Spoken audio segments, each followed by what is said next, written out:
Good morning. Welcome to our fourth and final presentation in our Indigenous History Month. My name is Rita Kay, and I'm the Outreach Program Assistant at the Lifelong Learning Center. And as we begin today, I acknowledge the University of Regina is situated on Treaty 4 territory with a presence at Treaty 6. These are the ancestral territories of the Cree, Saulteaux, Dakota, Lakota, and Nakota, and the traditional homeland of the Métis. This is an important part of our history and will be equally significant for our future. Today's presenter is Andrea Custer, lecturer and program coordinator of Indigenous languages. Andrea comes from a long line of traditional harvesters and land users in the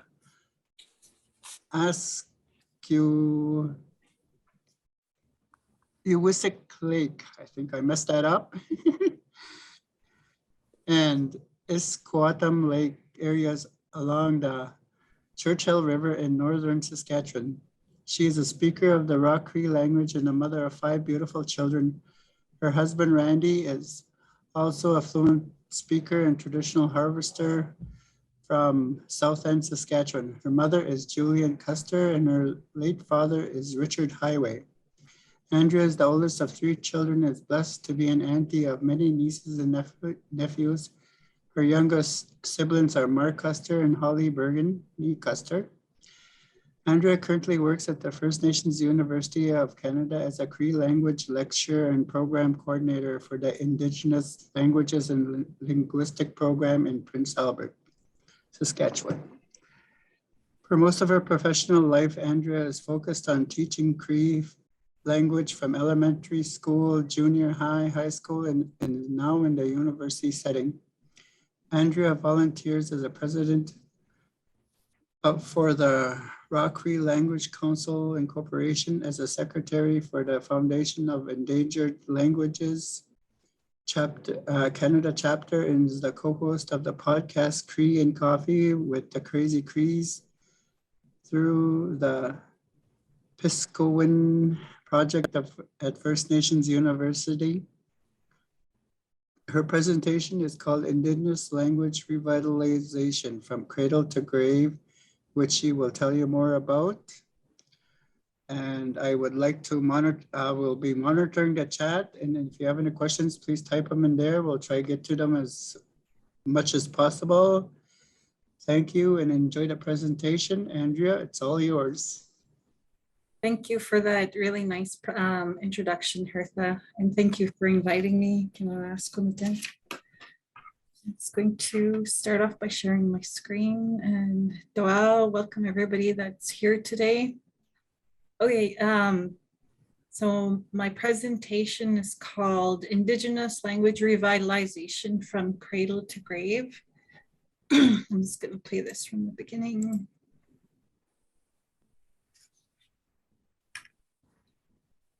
Slide. First, what I would like to do is offer my gratitude and my acknowledgements for all the language helpers, all the trailblazers who have paved our way for us to be here doing this work, to all the families who continue to teach their language to their children, to all the language teachers who are working tirelessly to save their language because they love it and because they want to see it thrive. And to all the leaders who continue to champion for our languages, and then finally to all the stakeholders who can't be here with us. That's the unborn, the babies, the elders, and the ancestors. Kinanaskomit nawa, igwan bagsi the mun ka si tuskago kapi. So I said that I offer my gratitude, and I pray that you'll always be supported.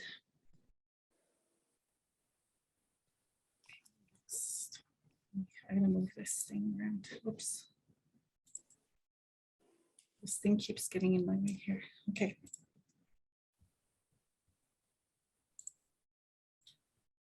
So Hertha did a wonderful job of introducing me.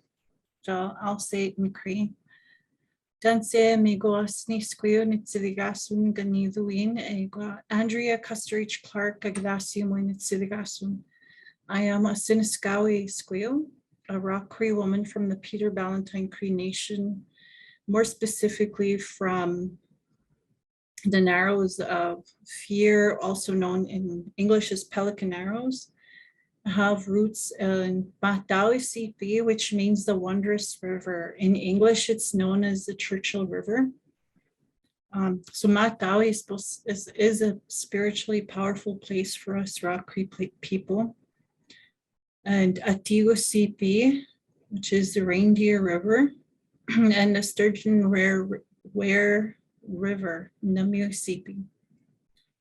Like Hertha said, I come from a long line of traditional harvesters and land users in the Uskik Lake and the Squattle Lake areas.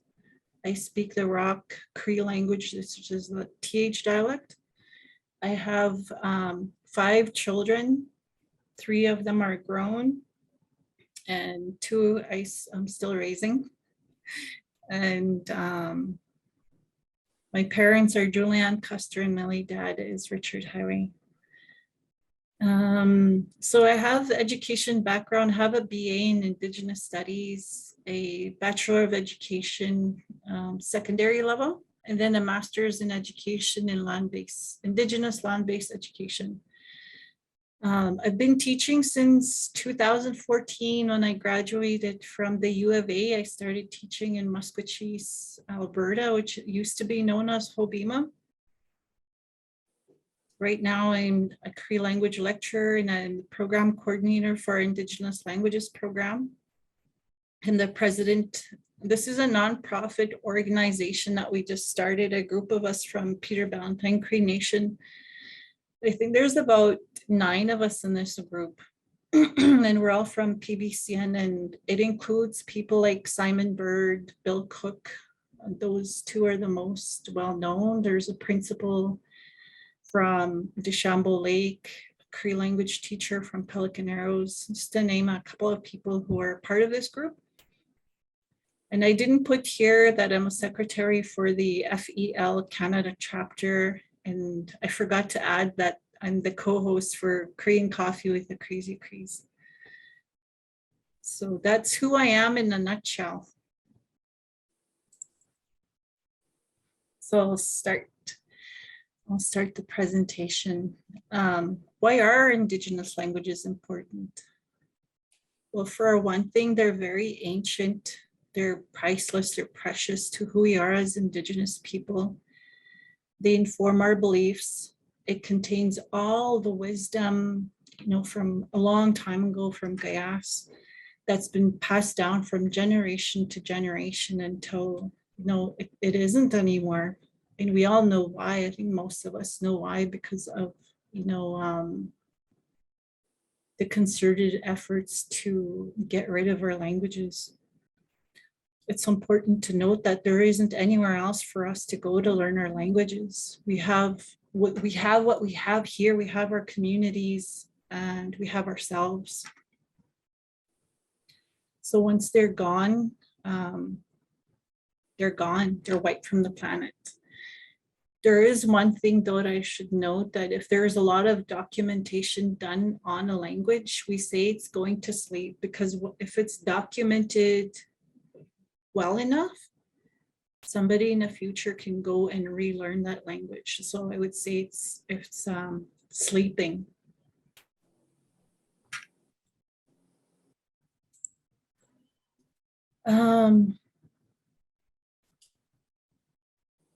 So UNESCO defines endangered language as when it's on the path towards extinction. And like I said, if it's not documented, then it's going to, what they say is die, it's extinct. So Indigenous language revitalization, what it is, it really depends on each community's needs. You have to figure out what the status of their language is in that community. What are their needs? What are their priorities? What are their goals? I think that every community is really unique, because we have communities that still have a really high number of speakers. there's still generations speaking with each other in the language. However, their kids are no longer speaking it. And then we have some communities where the only speakers left are elders. So a way to get started when you're thinking about Indigenous language revitalization is a good starting point is doing a language survey. And from that survey, you're going to be able to determine what plans you can make. You'll also develop your vision from that language plan. And I was in Hawaii a while ago, and one of the people over there was saying that they measured language vitality. If 3 generations can speak with each other, then they say that language is healthy. But then you have to keep in mind too that it only takes the 1 generation for that language to start becoming, to be on that path towards extinction. I'll take my own family as an example. I was able to speak with my late grandma and my mom who's still alive and myself. So that's 3 generations of us. We could speak with each other like quite easily. No translations are needed. And now my children, and I became more aware of this when I was taking my B.Ed in Alberta, how I wasn't doing my part to pass on the language. I felt like it was such a disservice to them. Now with the 2 that I live with, I make every effort to just teach them as much as I can. And with my youngest, he's 3.5, I just speak straight Cree to him. He's actually the only person in the house where I can stay in the language because there's no language barrier there. And my husband, even though he's a Cree speaker, sometimes he tends to speak a little bit more English than he should. I also wanted to note that this presentation, it's based on my experiences since I was in school, taking education to teach Cree as a second language. And then all my experiences from teaching to that time, from that time, I should say, and all the material that I've read since 2014. Okay, so what is the decade of Indigenous languages? 2019 marked the year of Indigenous languages. And because of that year, they determined that 1 year just wasn't enough. So from one of the key outcomes was that they were going to make it 10 years. And the goal was to draw global attention to the critical situation of many of our Indigenous languages in our community, and to mobilize stakeholders for the preservation, revitalization, and promotion of these languages. And the decade also focuses on mainstreaming and taking pride in linguistic diversity, multilingualism, and ensuring that the rights of Indigenous peoples to preserve and promote their languages. Throughout the decade, the goal for Canada is to recognize, raise awareness of, and celebrate the rich and diverse languages that exist here in Canada. So this is an overview that I'm going to be discussing. The idea from cradle to grave is that it's an ongoing process. Like when children are born, what are the things happening until we go to, if you think about a medicine wheel, where we're born in all the stages of life until we reach eldership and then go back into the spirit world. So these are the topics that I'll be covering. And I don't know everything. I'm just sharing what I do know. So from cradle, what does that mean? Children need to be nurtured in their Indigenous languages before even birth, before birth, and during birth, and after birth. I did a lot of reading because I really wanted to pass on my language to my babies. And so that some of the things that I did as a mother and my first role and responsibility to passing on the language, that's mine. It belongs to me. It belongs to parents first. So one of the things that I did was I would take Cree recordings, either on YouTube or wherever I could get them, and I would just put them on my belly so that my baby was hearing the language, you know, the tones. They even say it has like a musical rhythm to it. I just always loved listening to it. And so after he was born, and even during birth, we had music going, or language going. And when he was born, Dad and I and the auntie who was present in the room, we just spoke Cree to him. And then at home, about a week later, I think, we did a welcoming ceremony for him.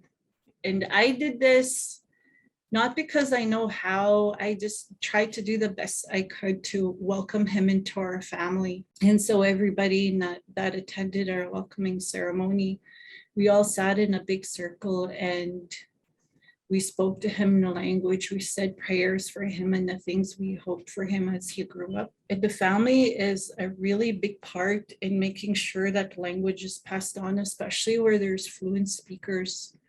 Because I have a lot of fluent speakers in my family and in my husband's family. They can be supportive by also speaking Cree to Andrew, who's my son in that picture.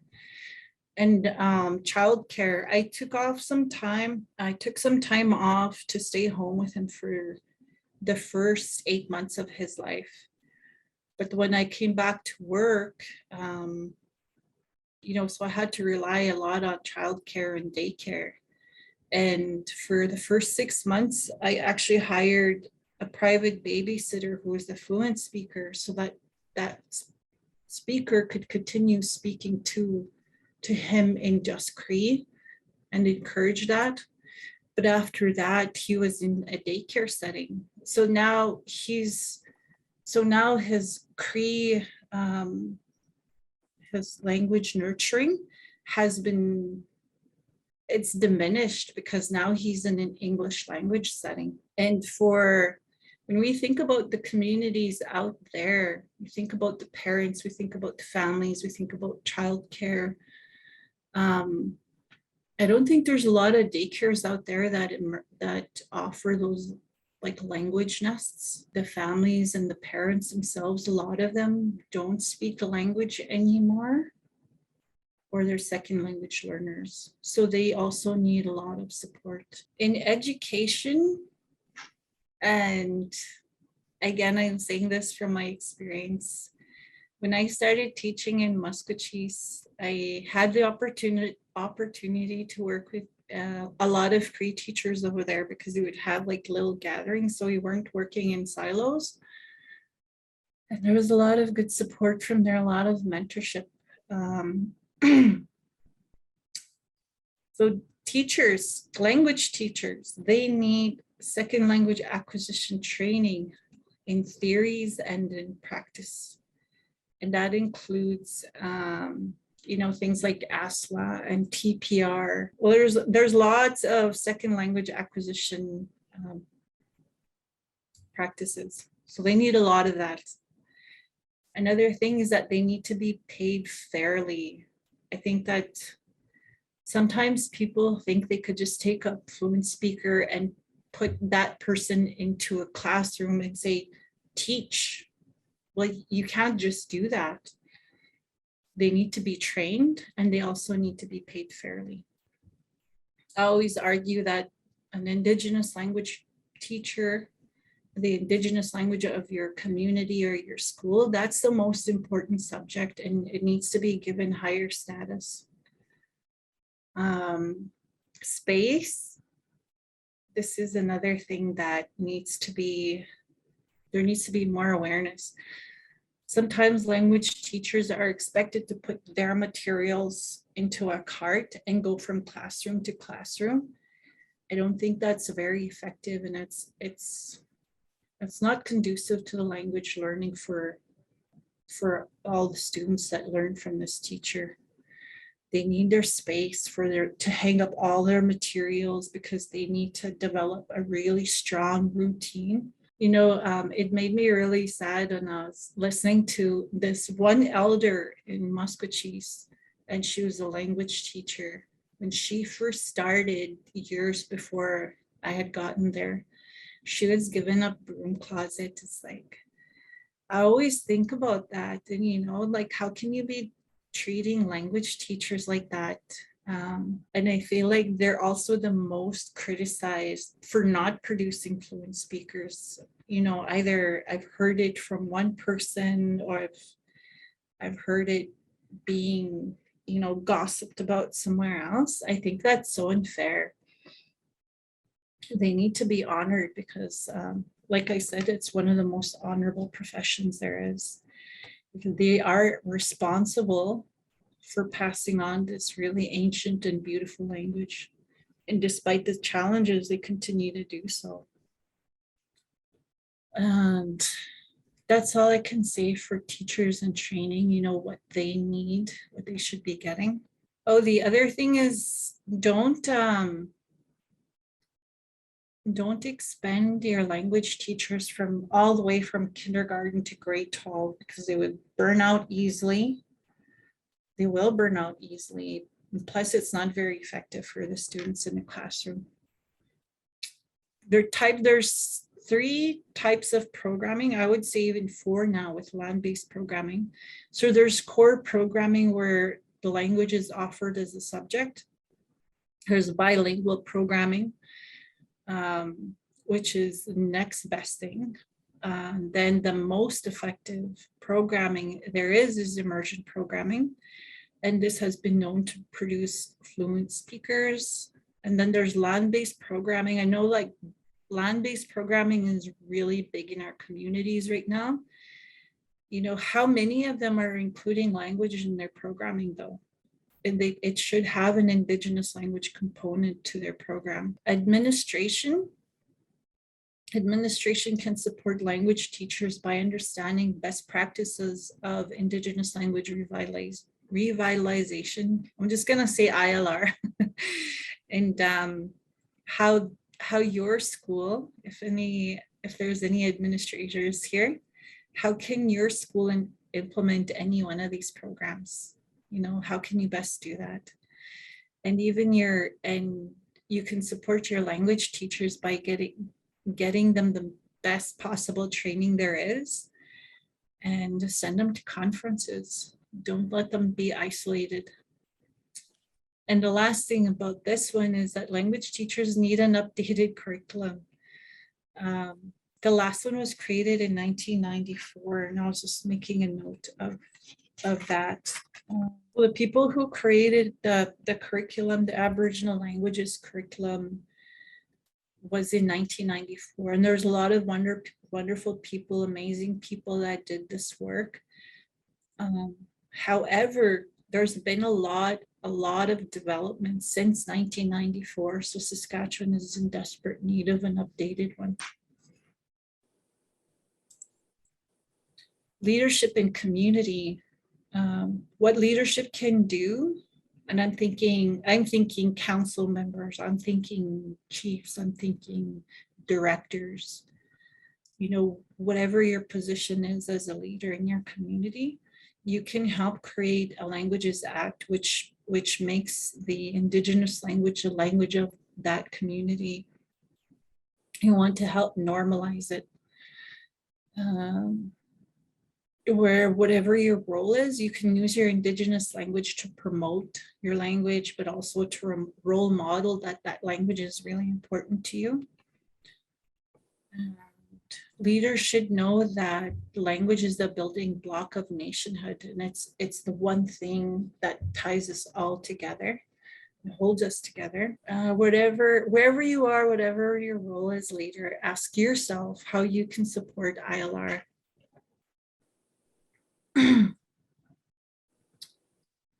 And community. What the community can do is and this is me thinking about children again and young babies, there should be language nests in the community that nurture young children in their language and culture. You can invite elders to be a part of your curriculum, and you can train your staff to have those second language acquisition skills. One thing I've noticed is that a lot of speakers, and there's these babies, you know, they don't have language yet. They're not speaking yet. So whatever language you're speaking to them, that's the language they're going to grow up knowing. So if you're speaking your language to them, that's the one they're going to learn, and that's the one they're going to use. And that's why it's so important to try and raise them as much as possible as in their first language. Radio, you can take, hire, and train fluent speakers to become radio hosts, and make a point to use as much of your Indigenous language as possible throughout the day in that radio. There's money out there. There's like so much money out there that people can be applying for, communities can be applying for. I know Heritage Canada is a big one, National Indian Brotherhood, and I'm pretty sure there's even one specifically for radio programming. And then community language courses in person or online. For the adults to be nurturing their children in the language, they also need to learn their language if they're gonna pass it on. That's for the people who need to learn their languages. That's for the second language speakers. They need as much support as possible as well. Universities, what can universities be doing? They can be advocating, they can be researching. One of the things I've noticed, even from word of mouth, is there's programs that compete with each other. And I think they need to cooperate with each other and work with each other to try and revitalize language as a team. They can advocate for their Indigenous languages that are in their territories or in their communities, the ones that they work with. You can look to other places in Canada and beyond, like Hawaii, New Zealand. There's even other countries that are doing amazing work. Look to them to see what's working and what's not working. And when you're developing programming, I would say lead with ceremony, lead with prayers, lead with elders, lead with an Indigenous mindset, with Indigenous values, worldview, elders, and community guidance. I could say like Sagituin is gonna be your biggest value that leads a program that is really gonna be, it's gonna work well for communities. And Sagituin means love, because you love your children, you love your community, you love your people. And that's what I try and do in my work. Programming, what kind of programming can universities be offering? In your language classes, the instructor should be trauma informed. Our students, especially our Indigenous students, they come with so much trauma, of course, stemming from residential schools, and how a lot of them feel like a sense of huge loss when they've lost their language. They feel like something's been taken away from them. So there's a lot of trauma there. Another thing that I've just learned about is linguistic insecurity. That's another form of trauma where non-Indigenous people are learning the language so much faster, and they feel a sense of insecurity because of that. Like what they're doing isn't enough. Whatever it is, your instructors should be informed with all these things and how they're going to learn how to handle their classroom. How do you deal with all of that? It can be training language teachers who can read and write in their languages and have second language acquisition theories and practical application training. If communities are going to want to do bilingual programming or immersion programming, then universities should be producing these teachers to support those communities. To do that, universities can offer programs that are flexible. That means online learning. That means blended delivery, where they come to campus for a while and do the other half online. There's even some there's a lot more community programs that I'm aware of now too. So the people that want to take the training, they don't have to leave their communities for a long time. That's it. I'll leave some time at the end here for some questions if you have any. And the grave, what I mean by that one is that we need the guidance of elders in the development of our programs, our resources, and we need to do a lot of documenting. They're so, so valuable in all the work that we do in ILR. And our ancestors, I believe they're still guiding us in our language reclamation journeys. When you're working with language, light smudge and ask for guidance and help. That's what I did before I came here. I went and smudged and I prayed, hoping that I would mess up this presentation and trying to ask for help to say the right things, the things that needed to be heard. So there are some issues and challenges in ILR. There's English, I can't even say this word, hegemony. I don't even know. English is so dominant. Everywhere we go, everywhere we are, English is there. It's invading our minds, our ears, our hearts. And, you know, as a result, it begins to change the way we think even, and the way we believe and the way we behave. That's how English affects our minds.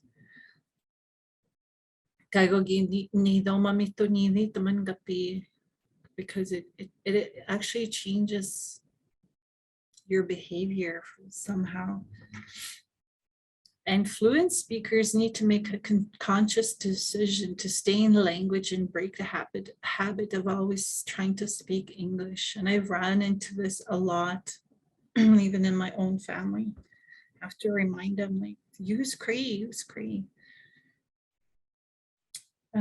There's some conflict here in the world of ILR.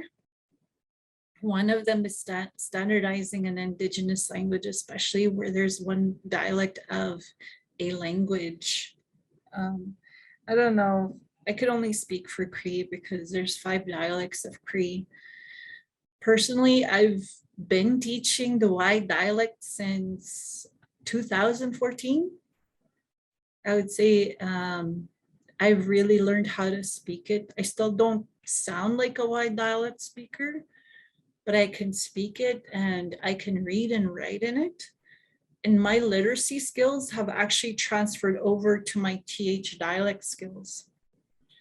The last 2 years I've been learning to read and write in my own, in the Y dialect since I started teaching for First Nations University. I also took a lot of classes from Solomon and Eric to learn how to spell and to learn how to read.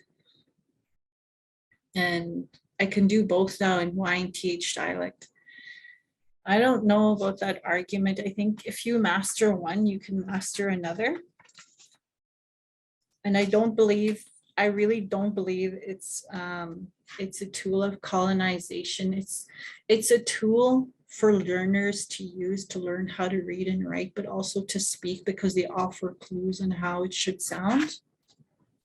And teachers never have to reproduce their own resources when there's a standard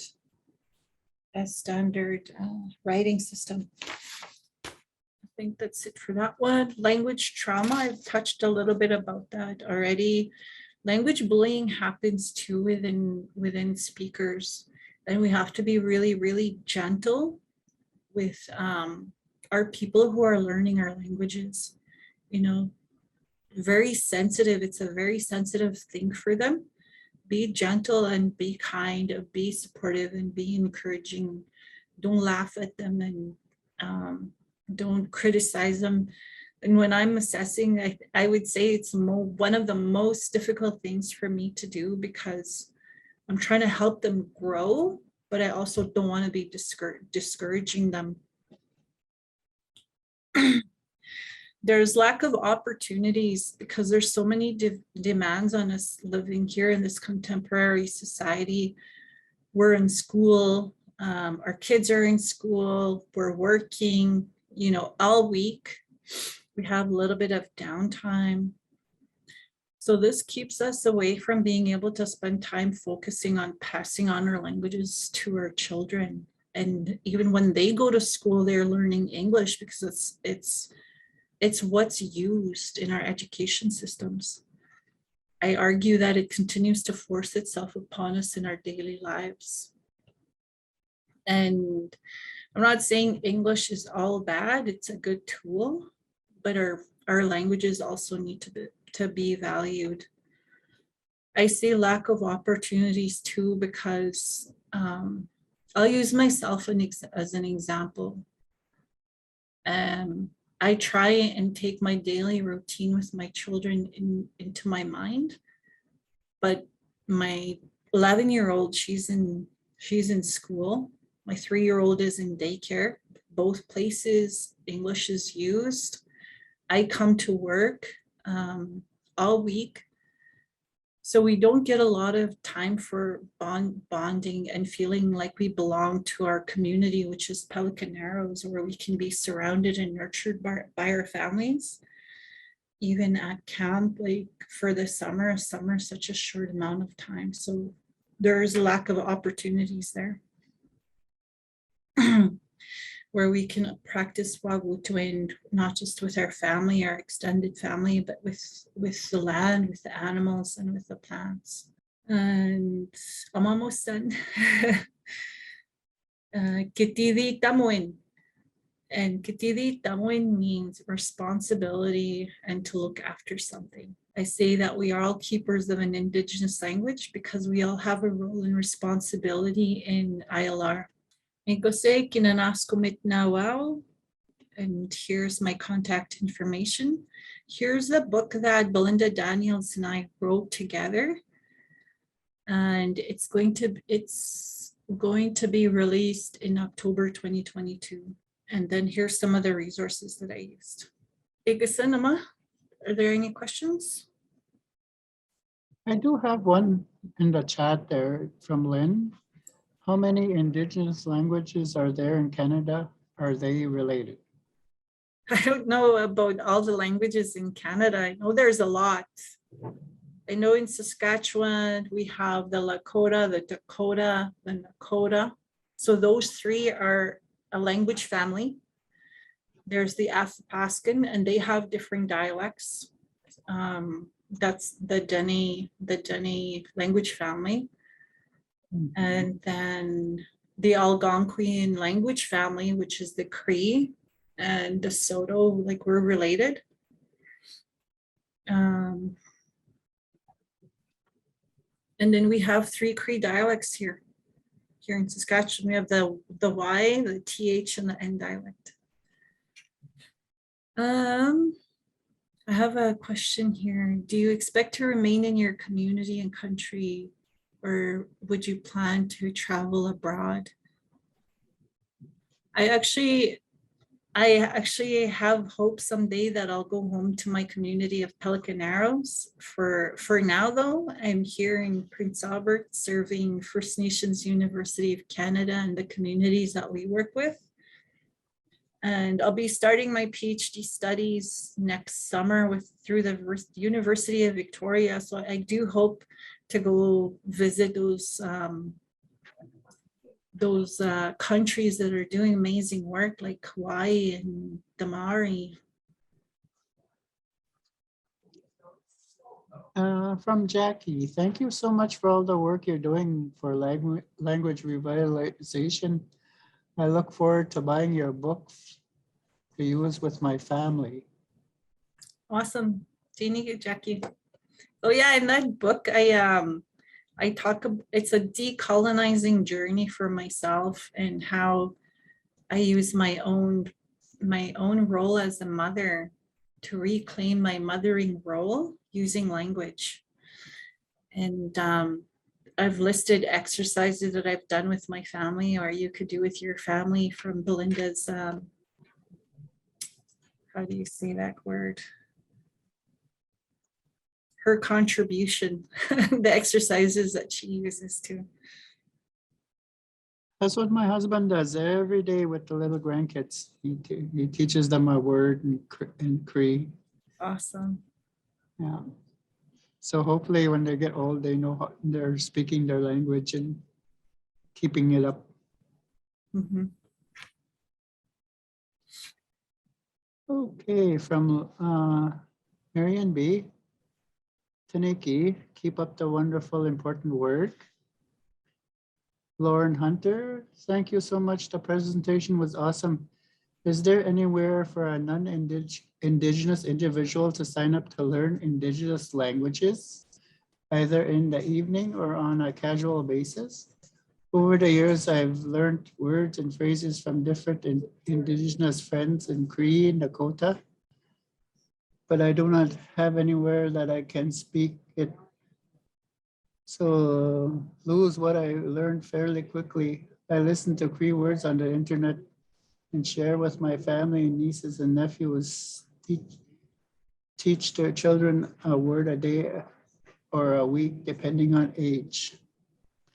Thank you, Lorraine, for asking.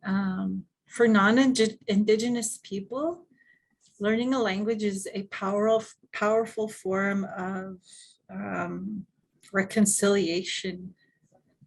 It's awesome that you want to and that you have been. There's quite a few now that are happening online. I don't know where you live, so you'd have to find out if there's any in person, but online there's a lot more opportunities now than ever. She's in Regina. She's in Regina. I don't know what's going on in Regina for community language courses, but online, Nahiawak language experience. Here, I'll just type in the chat. Nahiawak.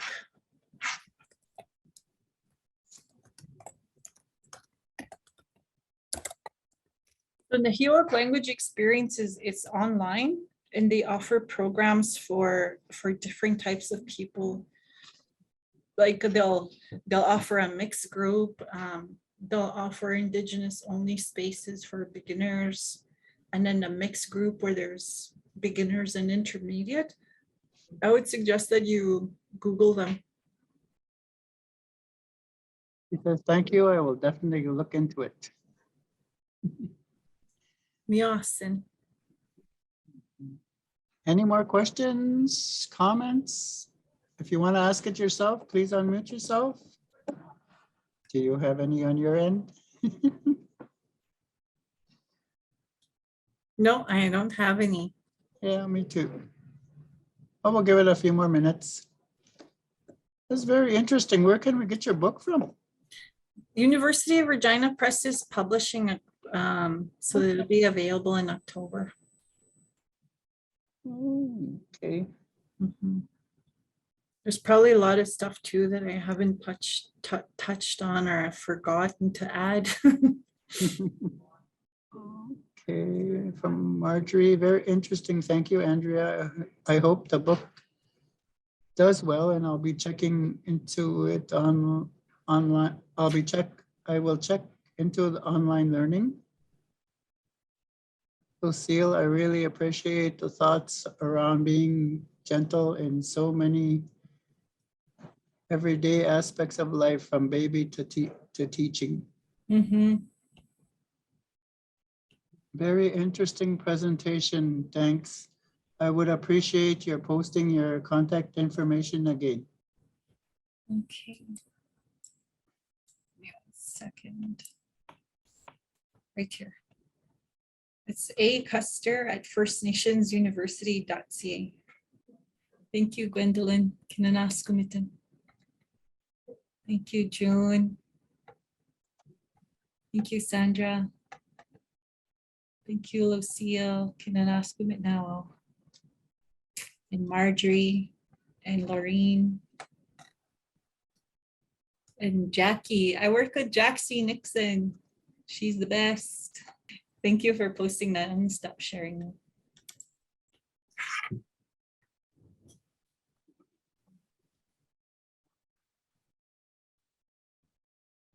All right, well, if there's no more questions, thank you for inviting me again, Hertha. I think it's so important to raise the awareness of what a lot of work that needs to be done in ILR, and we all got to work together.